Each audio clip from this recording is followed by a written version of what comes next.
Qo'lingni ol. Ol qo'lingni. Tomi ketgan telefon nima qilyapsan? Nimaga uni qildingiz? Bunaqada xitlab qoladi-yu. Nimaga deysanmi? Kecha meni bir joyga olib bordi.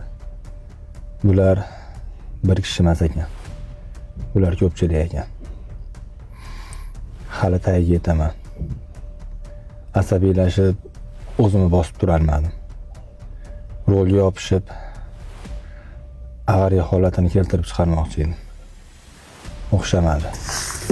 Haris, ana telbani 2-3 kun ko'rsatmagin menga. Rolga olsa avariya qilib yuboradi dedi. Bo'lmasa, urib bir narsa qilib qo'yamiz. Bu orqamizdan kuzatib yuribdi-yu. Balkim odam qo'ygandir. Ehtiyot bo'laverasiz. Odamlarning oldida o'zingizni telbanamo tutib turavering. To'g'ri aytasan. Harakat qilyapman. Nima qilishga ham hayronman. Lekin ularni Xudoga soldim.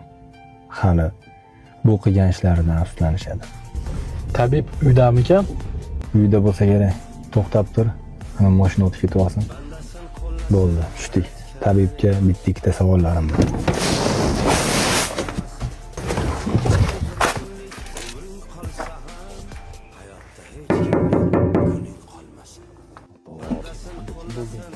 Hozir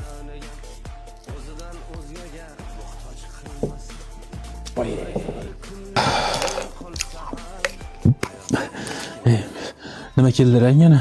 Bezovta qilmayman dedilaring-ku. Bitta gap eshitib qoldim.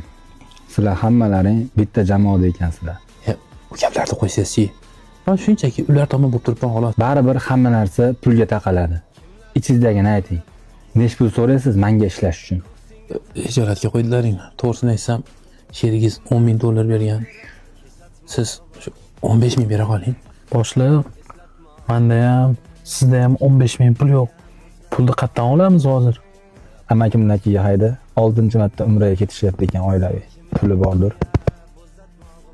Hoji aka, shunicha jiyaningiz sog'ligida ozgina muammo bor. Shuni davolatish uchun $15,000 kerak edi. Eshitdik, 6-marta oilaviy umraga ketyapsizlar ekan. Endi uka, o'zingizdan qolar gap yo'q. Xudo bersin shifosini.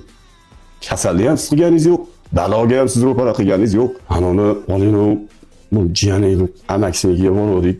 Yo'qdan boshini chiqarmadi demeni. Mana borini oling ko'ngildan chiqarin. Hayotda hech kimga kuningiz qolmasin.